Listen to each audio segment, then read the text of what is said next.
Assalamualaikum warahmatullahi wabarakatuh. Perkenalkan, nama saya Nur Alif Sutrisno dari ITS Muhammadiyah Surakarta, Prodi S1 Gizi. Di sini saya akan menjelaskan tentang sistem imun adaptif.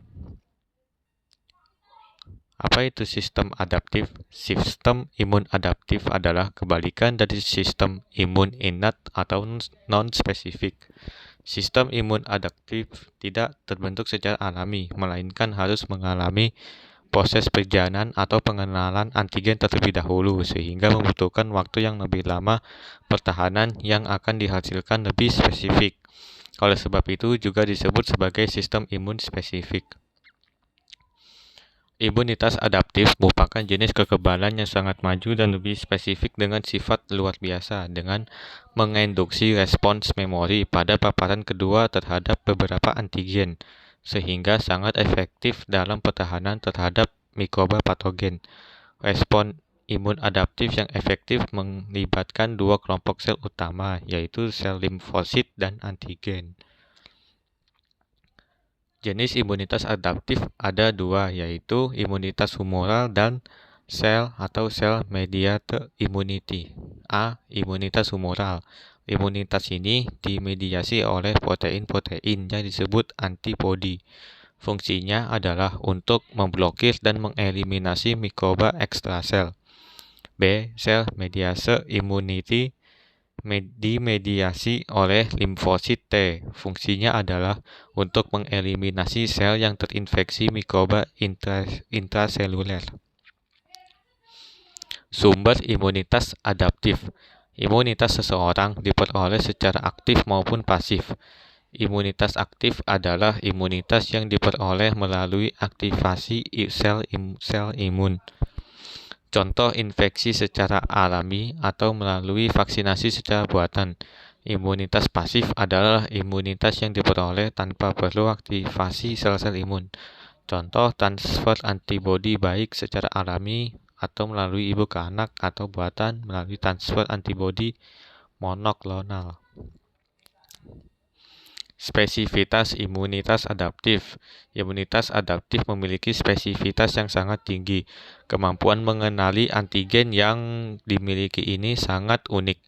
Walaupun limfosit memiliki satu jenis reseptor epitop atau TCR atau BCR, mereka mampu mengenali dan membedakan setiap jenis patogen yang memiliki begitu banyak antigen, di mana masing-masing dapat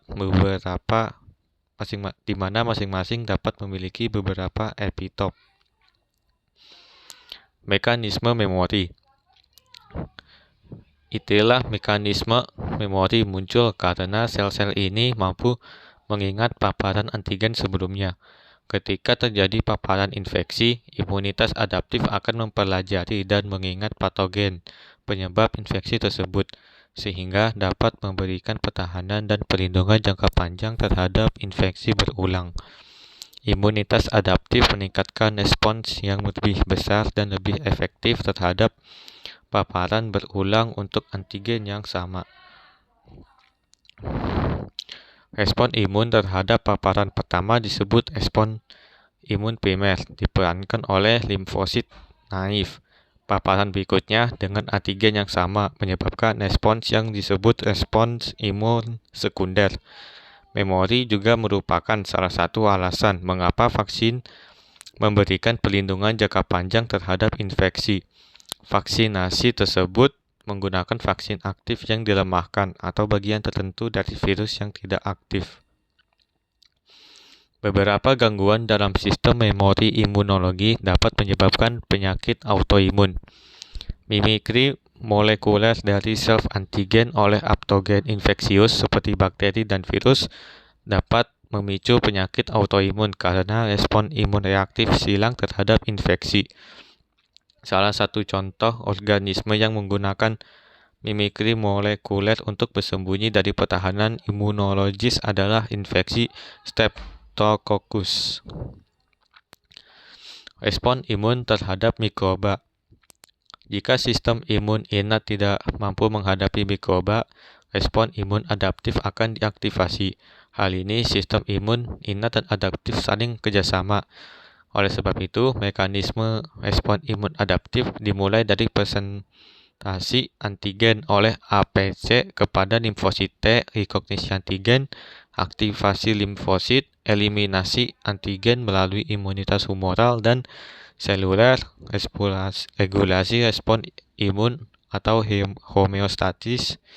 homeostasis dan mekanisme memori. A. Rekognisi antigen. Sebelum sampai pada tahap eliminasi, suatu patogen harus dikenali dahulu, baik struktur penyusunnya maupun antigennya. Hal ini dimaksudkan agar respon yang dihasilkan lebih spesifik dan efektif. B. Aktivasi limfosit.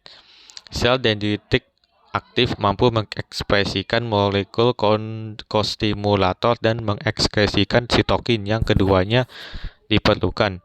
Selain antigen untuk menstimulasi proliferasi dan defisiensi sel T, proses ini melibatkan 3 sinyal utama, yaitu aktivasi, konstimulasi, dan sinyal 3 sekresi sitokin. C. Eliminasi antigen. Dalam mengeliminasi antigen, sistem imun adaptif mengembangkan 2 mekanisme utama, yaitu sel mediase immunity yang diperankan oleh sel T dan imunitas humoral yang diperankan oleh antibodi. 1. Sel mediase immunity. Sel T efektor yang dihasilkan di organ limfoid dapat berimigrasi kembali dalam darah dan kemudian ke tempat antigen berada. Peran limfosit T dalam mengeliminasi antigen. A. Merekrut neutrofil dan leukosit lain ke tempat infeksi. B. Mengaktifasi makrofag untuk membunuh mikroba yang difagosit. C. Membantu aktivasi limfosit B untuk memproduksi antibodi. D. Membunuh sel yang terinfeksi virus oleh sel T sitotoksik. 2. Imunitas humoral. Imunitas ini diperankan oleh antibodi produk dari limfosit B. Banyak antigen non-protein seperti polisakarida dan lipid memiliki beberapa determinan antigenik atau epitop identik yang mampu bereaksi secara langsung dengan reseptor antigen sel B dan memulai aktivasi sel B tanpa memerlukan bantuan sel T. Sel B yang diaktifasi secara langsung oleh antigen non-protein biasanya mengekspresikan antibodi dengan fungsi terbatas dan memiliki afinitas yang rendah terhadap antigen. Respon imun humoral bertahan melawan mikroba dengan cara antibodi dapat mengikat dan menetralisasi mikroba sehingga mencegahnya menginfeksi sel. D. Homeostasis. Setelah melaksanakan tugasnya mengeliminasi mikroba, sebagian besar limfosit efektor akan mati oleh mekanisme apoptosis, sehingga sistem imun dapat kembali ke keadaan semula atau istirahat yang disebut homeostasis. Ini terjadi karena mikroba memberikan stimulasi penting untuk kelangsungan hidup dan aktivasi limfosit dan sel efektor berumur pendek. Terima kasih, sekian presentasi dari saya. Bila ada kata-kata yang salah atau kurang berkenan, mohon maaf. Terima kasih. Wassalamualaikum warahmatullahi wabarakatuh.